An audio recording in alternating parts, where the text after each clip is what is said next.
L-intervista ġiet imwassla lilkom minn Beauty Wisdom tal-Fgura għall-aħjar trattamenti u servizzi ta' sbuħija.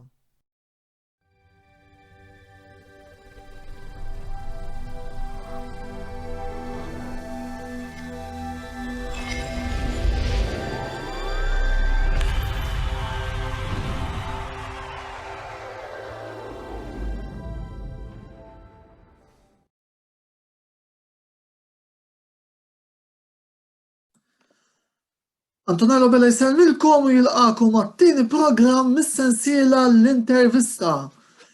Illum se nfukaw l-attenzjoni kollha tagħna fuq il-Premier League Ingliż fejn nhar il-ħadd li ġej fil-5:30 ser ikollna il-partitissima bejn Liverpool Football Club u Manchester United b'dawn tal-aħħar li sejrin imorru ġewwa Anfield bħala il-mexxejja b'36 punt kontra 33 punt illi għandhom bħalissa iċ-Champions renjanti appuntu t-tim ta' Jurgen Klopp. Miegħi llum ser ikolli żewġ mistiedna li huma Stefan Barbara, partitarju ta' Liverpool Football Club, u Matthew Mulholland, partitarju ta' Manchester United. Għaldaqstant wara dina l-introduzzjoni qasira li għamilna, immorru mill-ewwel biex naraw ftit x'għandhom xejdulna dawn iż-żewġ partitarji fuq dina l-logħba tant mistennija li ser ikollna nhar il-ħadd li ġej fil-5:30. Stefan, l-ewwel nett merba fl-intervista u grazzi tal-li aċċettajt l-istedina li tiġi f'dan il-programm sew lilek u sew lil Matthew. Wasalna l-waħda mill-aktar logħbiet mistennija fil-kalendarju tal-futbol internazzjonali. Kif se jitlu għal din l-sfida, Stefan, iċ-Champions tal-Ingilterra attwali? Naħseb sfortunatament, sforz l-injuries, sforz kollox, u l-aħma daħqet in-nix kif forsi daħqet in-nas season li għadda. Sfortunatament spiċċajna bil-finals, erġajna, u l-finals jibdew issa. U nemmen li di ħatkun l-ewwel final, mhux naħseb mhux qed ngħid affarijiet kbar lil Liverpool tir tagħhom u jerġgħu jieħdu l-lig dis-sena. Sfortunatament m'għandniex l-ewwel, hemm il-United bi 3 punti fuqna. Però nemmen li Liverpool ħajmorru għal din il-logħba bħala l-ewwel finali mill-logħb kollha li fadal. Mhix do or die, mhix xar jekk nitilfu, però jekk nitilfu ġu 6 punti taħt il-United. Ġifieri u taħt is-City għax kulħadd qed jinsa l-City u s-City qegħdin hemmhekk ukoll, ġifieri. Il-fatt jekk jirkupraw il-logħb is-City se jkunu Is-City jekk jirpu l-logħb nieqsal għandhom jiġu punt taħt il-United, ġifieri u nemmen l-iskwadra tas-City hija ferm b'saħħitha bħalissa juri. U qed tiffunzjona tajjeb fil-fema tiegħi. Però finali number 1. Matthew, grazzi wkoll lilek li aċċettajt li tattendi f'dan il-programm tal-intervista. Naħseb li ħadd ma stenna li fi 17 ta' Jannar Manchester United kienu se jmorru Anfield u se jkunu fl-ewwel post. Żgur li hija waħda mis-sorpriżi ta' dan l-istaġun s'issa ħanajdu hekk. L-ewwel grazzi tal-istedina tiegħek għal dan il-programm. Insellem minn hawnhekk lill-ħabib tiegħi Stefan Barbara wkoll. Afolja rivali fil-futbol. Imma ħbieb ukoll. Kif għandu jkun? Ifhem, bażikament naħseb ħadd ma stenna li l-United ħajkunu l-ewwel dal-istaġun. Tara l-istaġuni li għaddew kif taqbad tajt, taqqas tista' tgħid li kien hemm xi forsi xi staġuni jew tnejn li kienu konvinċenti. Però lejn l-aħħar tal-istaġun li għadda, United ishom qabdu ritmu li bdew iġibu il-logħb, bdew tilgħin fil-klassifika u spiċċajna ma laqgħu erba' jiġifieri xi ħaġa li laqqas ukoll ħadd ma stennija. Grazzi għal acquist li kien importanti ħafna naħseb jiena f'Jannar ta' Bruno Fernandes. Ħadd naħseb ma basal li l-United kif qed ħajkunu l-ewwel dal-istaġun, ġifieri laqqas ħankunu l-ewwel f'logħba kontra Champions tista' tgħid, ġifieri hija logħba delikata kemm Liverpool u kemm United.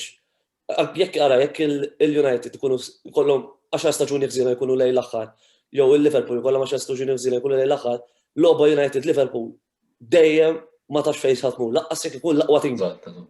Laqqas jekk ikun l-aqwa tim, ġifieri United Liverpool hija logħba li tajt jista' jkun hemm l-ewwel Liverpool ikollhom l-aqwa players tad-dinja, United qed il-aħħar bla players tad-dinja għax jew viċi versa għax il-logħba tmur kull imkien. Tipo United Liverpool hija waħda mill-ikbar derbys naħseb li hawn fl-Ewropa jaħseb jekk mhux fid-dinja. U minn dasek ukoll naqbel miegħek Matthew. Lum għalik Stefan, bla dubju li bħalissa fil-kamp tal-Liverpool qed jispikkaw id-diversi problemi li għandkom fl-infermerija, speċjalment fid-difiża fejn anke saħansitra f'ċertu logħbiet rajna lil Jurgen Klopp jintroduċi diversi players żgħażagħ. Taħseb li issa qegħdin fis-suq ta' trasferimenti ta' Jannar forsi Klopp u tmexxija tal-Liverpool għandhom bżonn jagħmlu xi intervent żgħir bit-tama li din il-problema forsi tissolva? Fimni. Naħseb ħadd ma ħaseb li Liverpool ħajispiċċaw minn 4 difensuri ċentrali mingħajr sallum s'issa mingħajr l-ebda difensur ċentrali available. Ġifieri għandek Gomez, 3 skużani, minn 3 mingħajr 3. Għandek Gomez, Van Dijk long term injuries u Matip għaddu bi question mark u ħajkun available jew le għal-weekend li ġej. Naħseb ħadd ma raħħa, naħseb kien hemm l-ewwel żball forsi li ma ġiex replaced Lovren meta telaq ma' St. Petersburg fis-sajf li għadda. Però naħseb ħadd ma stenna li fl-ewwel laqas għadu għadda l-ewwel nofs tal-istaġun iweġġawlek 3 players Matip ġej u sejjer il-ħin kollu u żewġ u l-main center backs tal-Liverpool wieħed naħseb nista' ngħidha l-aqwa center back fid-dinja titilfu li kien parti minn naħseb wieħed pilastru fit-tim ta' Klopp li ma kienx se tkun easy u mhijiex easy. U ma naħseb l-ebda trasferiment mu ħajsolvi n-nuqqas ta' Van Dijk f'dik il-pożizzjoni. Però jiena ħsibt, onestament jiena ħsibt li iva. Ħsibt li fis-2 January kien ħajkun hemm replacement list. Sfortunatament sal-lum għadu ma ġiex u jiena personali knowing il-Liverpool kif jaħdmu ma naħsibx li ħajġi. Nitkellem ħafna ħbib tiegħi jiena tajt ma ngħidu aħna bejn ngħidu għala ma nafux. Ħadd ma jaf kif jaħdem Jurgen Klopp sfortunatament, kieku naħdmu naħseb tkun iktar easy għalina għax anke fl-aħħar transfer window b'Jota b'Tiago billi ġejjin ħadd ma sema bihom ġew u saru ħabel Fabinho ġifieri da jaf faqqa isem fi żmien ta' 24 sija jkun ġa qed jieħu ritratti bil-kit tal-Liverpool. Però jiena il-feeling tiegħi hu hemm bżonn nixtieq li jiġi kulħadd jixtieq li jiġi Joe Upamecano kif qed jissemma, kulħadd jixtieq li jiġi Alaba. Eżempju Alaba hija problema kif qed naqra jiena mis-siti li naqra il-paga għax hija paga esaġerata. Ikun second highest player tal-Liverpool, ġifieri ma naħsibx li l-Liverpool ħajjonfqu dak il-flus fuq Alaba, onestament. Ma naħsibx li għandu li ħajjiġu, naħseb li hemm bżonn, ma naħsibx li ħajjiġu. Matthew, it-tmexxija ta' Ole Gunnar Solskjaer li spiss tinsab fid-diskussjoni anki meta nkun nitkellem ma' partitarji ta' Manchester United min jgħid favur, min kontra. Jiena personalment għalija Solskjaer naħseb li qed jagħmel xogħol tajjeb, però temmen li verament Ole is at the wheel kif tkantaw intom is-supporters tal-United u temmen li fl-aħħar mill-aħħar in-Norveġiż jista' verament iwassalkom għar-rebħ tal-unuri kemm idum manager ta' Manchester United? Ara, din hija mhux problema ta' managers fil-klab tal-United, il-problema mhux il-managers, qatt ma kienu l-managers, qatt ma kienu l-players, u għarajt kien hemm players li jridu jiġu kif intajru l-om rashom, pereżempju, li huma żejda jgħidu hekk jew ilhom hemm u qegħdin żejda jiġifieri kif qedlek. Il-problema mhix la Ole laqqas il-players, ġifieri il-problema tibda minn fuq nett. Ġifieri għandek il-owners, għandek bliedem bħal Ed Woodward li jagħmel ħafna xogħol, però mhux ix-xogħol li suppost għandu jagħmel. Ġifieri huwa businessman kbir, ġifieri ma tistax tiffirma players ukoll. Il-players li qabdu jiffirmaw bla doċ, ġifieri ħafna players li ġew mal United ġew bħala marketing, għal skop ta' marketing. Ġifieri dejjem rajna l-flus, dejjem jmorru l-flus, tixxi players jiswew il-miljuni, niksru records ta' signings u x'naf jien. It's useless, ġifieri il-manager mhux il-problema. Però regarding il-mistoqsija li saqsejtni għall-aħħar, jekk Ole jistax wassalna l-onuri, naħseb kull manager tal-United issa rebaħ xi ħaġa daw l-aħħar 10 snin kemm biddilna managers, ġifieri l-unika forsi manager li ma rebaħx kien Moyes, ovvjament għax ma kellux. Moyes jidher li rebaħ iċ-Charity Shield. Jew rebaħ Charity Shield.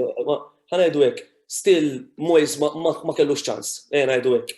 So Moyes ma kellux ċans biex jirbaħ it-tazzi. Chosen one, dak suppost kien. Li ngħidu suppost chosen one. Suppost. Għax għażlu Ferguson, imma il-problema żgur ma kienx Moyes. Jiġifieri orajt ftajt li l-istil tiegħu hekk allura Van Gaal kien il-problema wkoll. Van Gaal erbaħna tazzi. Mourinho kien il-problema wkoll, Mourinho erbaħna tazzi u minna staġun tajjeb bih. Ġifieri jien naħseb li nista' ħaġa fuq din jien naħseb it's a process. Ma naħsibx li hu problema dak jew ieħor. Il-problema kienet. Mhux problema, x'ta ngħidlek hemm Stefan u Antonio, bl-istess players jew tneħħi player law. Il-United bdew tajjeb taħt Olej, bl-istess players, għamlu perjodu ħażin ħaġeb, bl-istess players u bl-istess players għaġen qegħdin tajjeb. Il-mentalità. Ħanet sar domanda addizzjonali, Matthew. Kien hemm ukoll anki xi ħbib tiegħi li jżommu mal-Manchester United ġieli jsemmulu wkoll u minn kif qed titkellem inti qed nieħdok l-istess, allura li hemm bżonn xi direttur tal-futbol tipo kif kien Peter Kenyon jew kellha fl-Italja l-marotta tas-sitwazzjoni jew il-paratiċi tas-sitwazzjoni. Huwa bżonnu, għalfejn għax Woodward qed jagħmel kollox. Ma jistax tixxi players, iġġib l-sponsors, tagħmel kollox, ġifieri, tagħmel il-pagi, tfittex il-coaches. Irid ikun hemm dak il-bniedem li jħoss u kien anki kien jilgħab il-futbol jekk hemm bżonn, jew l-istudja fuq bħal pereżempju kien jagħmel żmien beda jisema' Van der Sar. Biex hu l-pożizzjoni li qed jagħmel xogħol kbir mal-Ajax. Van der Sar bħalissa. L-Akademja tal-Ajax. Però naħseb tkun hemm fimni, intom edin l-ewwel salhom il-ġurnata, kif għatli intom il-bira stess, intom top of the league, kif għatlek jien ġanajt. Kolli ma ngħidha, 8 snin kolli ma ngħidha. Eżatt, għandek żball taħt Mourinho għamiltu naqra żgħira l-ewwel. U jista' jkun tagħmlu ġimgħa biss il-ġimgħa ġifieri. Mhux hekk, it's football, jiġifieri ara taħseb, jistess għandek. Naħseb li Liverpool. Darba u darba rajta naħseb. Però ejja nieħdu l-Liverpool bħal eżempju. Din ħobb inġibu bħal eżempju. Fil-qosor Stefan għaliex għandna wkoll iżjed domandi. Il-Liverpool ħatru Michael Edwards. Michael Edwards rridu xrid mela. Klopp ġab il-players li rid. Kellu scouts, ġab il-Robertson b'ċuċata, ġab il-Wijnaldum b'ċuċata, ġabu daw it-tip ta' players. Però kien hemm problema fid-difiża. Ġabu l-Van Dijk, kien hemm bżonn jonfqu l-flus, nefqu flus Van Dijk, ma nefqux flus fejn ma kienx hemm bżonn. ħadbu bela. Kellhom bżonn goaler u l-istess bargains kienu. Ġifieri jien nagħmel li jrid tkun hemm xi ħadd li hu businessman, però on the football side. Għandhom nsejt ma bħalissa x'ismu tal-Leeds ukoll. Il-Leeds għandhom għamlu l-istess biċċa xogħol. Naħseb dak li hemm bżonn jiena kif qed titkellem inti. Il-klab tal-United dak li hemm bżonn director of football li jieħu ħsieb il-players, ġifieri jiġu players u anki imbagħad il-pagi jiddeċidihom Woodward jekk hemm bżonn. Imma mhux jiddeċidi pagi u anki jġib il-players li jridu basta nonfqu għax aħna money no problem mhux naf jien. Fehmti ġifieri paroli għandu għax ħafna kemm il-darba qal we can do things that no one can ever do. Vera, għax ġibu l-players jiswew miljoni u nġibuhom f'mil. Ifimni, naħseb eżempju ċarli ġara dis-sena u Van de Beek, player promising ħafna li La tħallaq tasfis fuq il-bank. Van der Beek, laqastax ċans, ġifieri, dik oħra bla ċans. Kif tittara Jiena li għadet statement li isma' da mhux jinġibtu. Forsi vera tajjeb imma dak mhux jinġibtu jew ma bżonnu. U ħafna players li ma ġabuhomx il-coaches qegħdin hemm. Ġifieri. Mela, ġanna diskussjoni li diġà qed tkun interessanti anki bejn iż-żewġ partitari u naħseb ħammur fuq suġġett li jista' jkun li se jniggessew naħaw sewara. Nhar il-ħadd li ġej il-logħba se tkun immexxija minn Paul Tierney fil-waqt li mal-VAR ser ikun hemm Craig Posin. Taħsbu li l-Premier League għamlet l-aħjar għażla għal din il-logħba fejn jidħol l-uffiċjal u l-persuna inkarigata mal-VAR, Stefan, ħanibda bika xil-Liverpool jibda Stefan. Ifimni. Oħom, ħanajtek, Valderin. Jien ma nħobbx nibki. Imma l-istatistiki jitkellmu waħedhom. Il-problema ma naħsibx li problema United, mhux problema Liverpool, ma naħsibx li da referi ta' dak il-livell għax u minn Manchester joqrib Manchester. L-Ingilterra diżastru sħiħem Kif kollha qed nitkellmu qabel ma bida dal-programm, Antonello, problema ma tistax inti, eżempju l-bieraħ kien hemm fawl ta' goal ta' Maguire u ħassru fawl. Mal-West Brom il-Liverpool, il-goal ta' draw tal-West Brom fuq Fabinho kien eżattament l-istess fawl fuq Fabinho. Li qabadlu wiċċu għattjom wiċċu bajnjek u ġibdu l-ura. Taħ gow, laqqas raħ bil-VAR. Maguire ma tilux għajnek, Maguire ġas puċċa. It was a foul. U kien foul, kif kien foul eżatt ta' Fabinho. Fabinho laqqas raħ bil-VAR, il-bira ħaslu Maguire, ġifieri qed nitkellmu xi ħaġa li marret kontra United il-bira, ħasse foul u ħafna qabel il-logħba. Ġifieri, il-biraħ mhux il-Monday kien hemm foul nsejt fuq min, li tkeċċa fuqha. Il-bieraħ xo ma tkeċċix. Tgħid li kienet dubjuża, ma kienitx.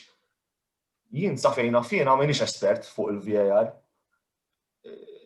Imma qatt ma rajt li xi ħadd li neħki safra. Jiena dak il-ħin kont qed nara ma mettux kombinazzjoni l-logħba. Qed isma' dar ħassar dal-fawl dil-yellow card li tal-plejer tal-Burnley ħajmuru ħajkeċċih il-xo. Le, taħ yellow card. Mhux ħan nidħol fil-mertu kienx jew ma kienx. Il-problema ta' referees tal-Ingilterra ma tistax tal-Ingilterra, referees mhumiex konsistenti. Però iva. Però taħsbu li jirbaħ.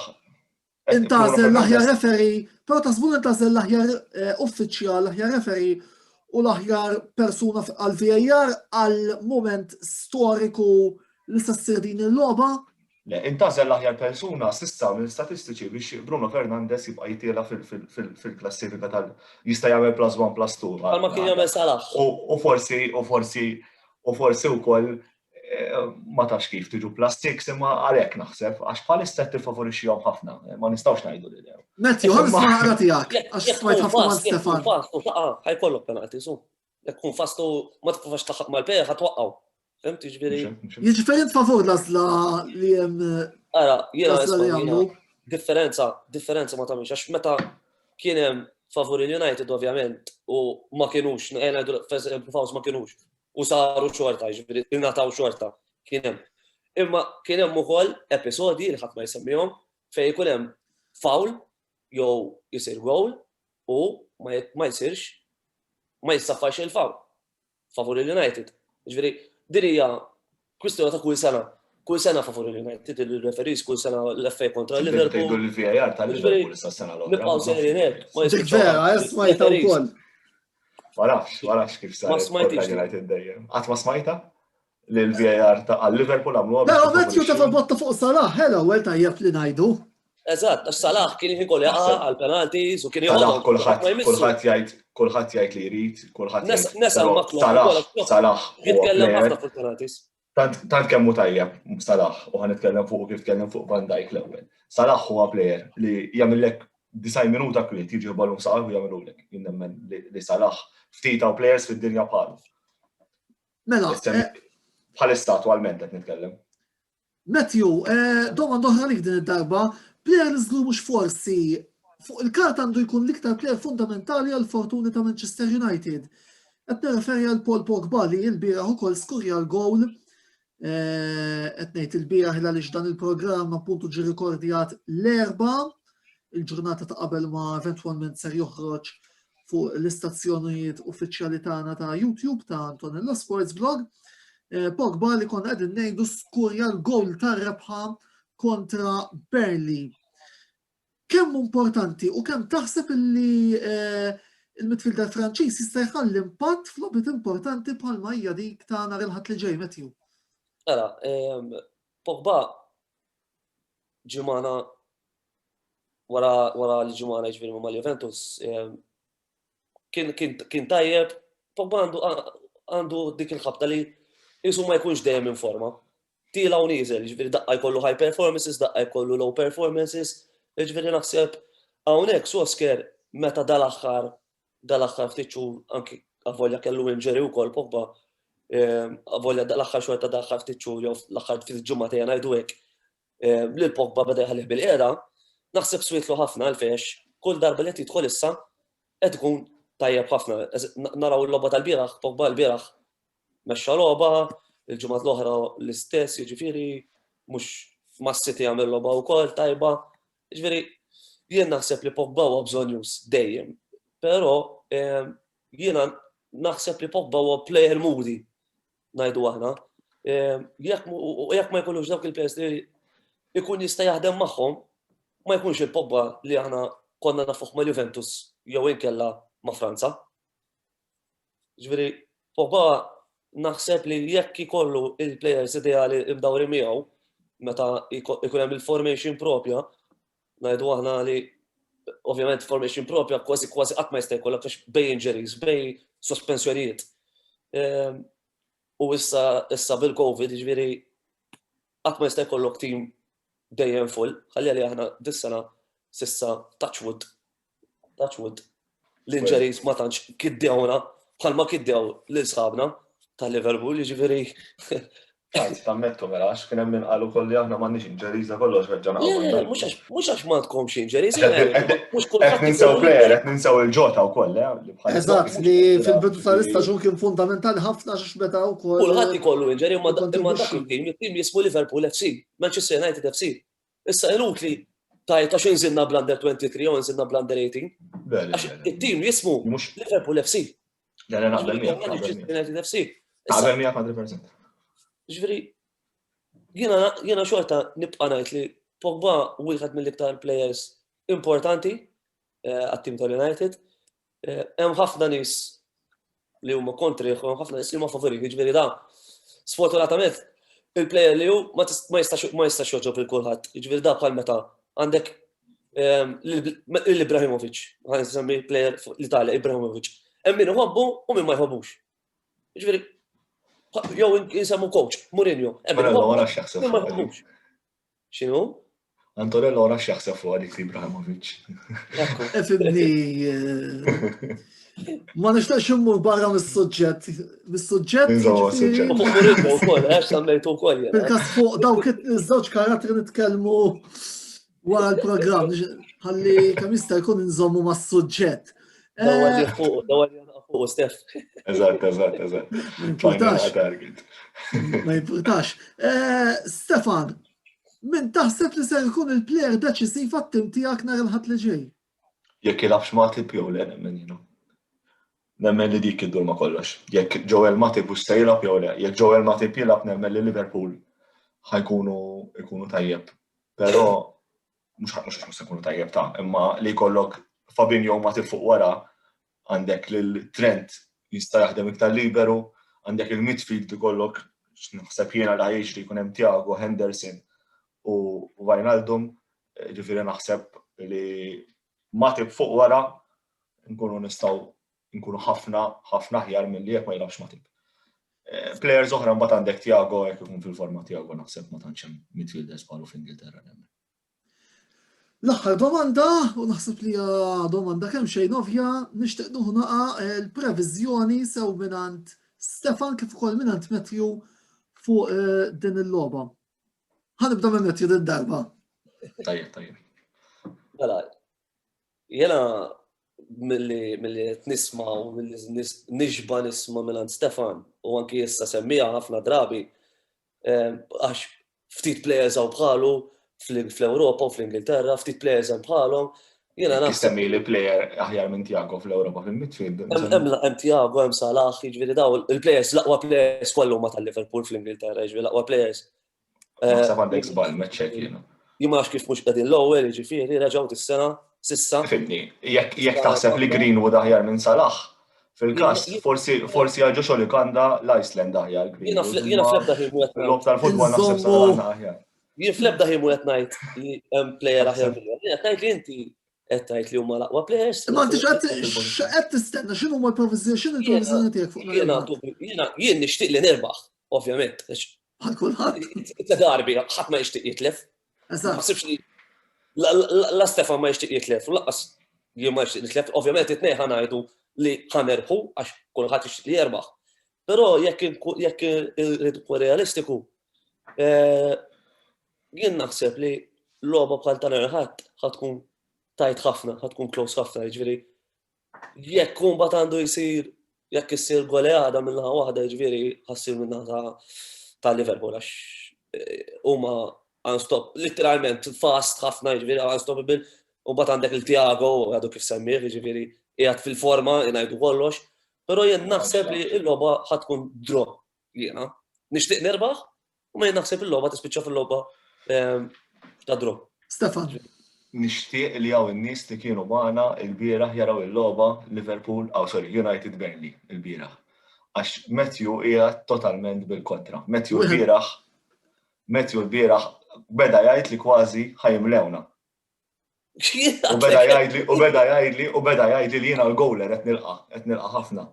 Għax jiena il-previżjoni tiegħi tal-logħba hija din. Jiena nemmen li kif għadt fil-mistoqsija ta' qabel b'Matip il-Liverpool ħajkunu differenti totalment jekk ma jilagħbx Matip. Ma nistax nimmaġina għadu żgħir Reece Williams eżempju fuq Rashford għax nemmen li Rashford jilgħab ma nemmix li jilgħab Cavani għadaj għaw il-nar il-ħadd li ġej. Ma nimmaġinax li l-Henderson għavorja plejer għal-qalbi ħafna li ħajlab fuq wara u ħajlaħħa f'dik it-tip ta' logħba. Ġifieri jekk ilab Matip, mhux għax laqwa plejer tal-Liverpool Matip jew laqwa center back Matip, just għax Matip ikun eżatt fil-pożizzjoni li rridu u il-midfield jingħaqad kif għandu jkun. Nemmen li Liverpool ikollhom ċans tajjeb. Jekk ma jilabx Matip, nemmen li logħba ta' draw jew Liverpool United. Dik il-previżjoni tiegħi. Jiena nagħlaq qabel ma nagħlaq din l-intervista wkoll billi nagħti l-previżjoni tiegħi, jiena nemmen illi se tkun rebħa mqansħa ta' Liverpool bl-iskor ta' 2-1. Però jiena qiegħed nittama illi l-logħba ta' nhar il-ħadd tagħti raġun sew naħseb lilkom kif ukoll lili illi nħorġu bdejjem bl-argument il-Premier League huwa l-isbaħ kampjonat fid-dinja u jien qed nispera li nhar il-ħadd dan l-statement jerġa' jiġi imsaħħaħ. Bla dubju nemmen. Mingħajr dubju, infatti li kadu close jiġifieri kulħadd ġu xulxin qiegħed. Tkun ġrejtu bih ta' skemajjat u top of the league il-bieraħ. Ilu 8 snin ngħidha mhux ovvja ngħidha 8 snin ili ma ngħidha. Intuħ naqra ċans u xek. Mela, ħallini nuħu pjaċir, Stef. Ħallini. Nħallik. Kollox ħaddin ġejjin. Grazzi lil Stefan, grazzi lil Matthew tal-li oġobhom ikunu preżenti għal dan il-programm, grazzi wkoll lill-sponsors tagħna Beauty Wisdom tal-Vgura għal dawk li huma l-aħjar servizzi u trattamenti ta' spuħija. Antonello Bella jiltaqa' magħkom il-ġimgħa d-dieħla bi programm ieħor l-intervista fejn matul dan il-programm serin niddiskutu l-ġimgħa d-dieħla l-William Hill Kampjonati Mondjali tad-Darts ma' mistednin oħrajn. Infakkukom ukoll li dawn il-programmi ser ikunu fuq l-istazzjon uffiċjali tagħna ta' YouTube għal daqstant jekk dan il-programm ġobkom ħafsu like, importanti tagħmlu subscribe ħalli ma titilfu ebda mill-kontenut li ikollna fuq dan iċ-channel kif ukoll fuq is-sit uffiċjali tagħna antonellosportsblog.wordpress.com għal dak li huma aħbarijiet u kontenut ġurnalistiku. Sakemm nerġgħu niltaqgħu Antonello Bella jagħtikom il-kumplament tas-serata tajba u ħsieb.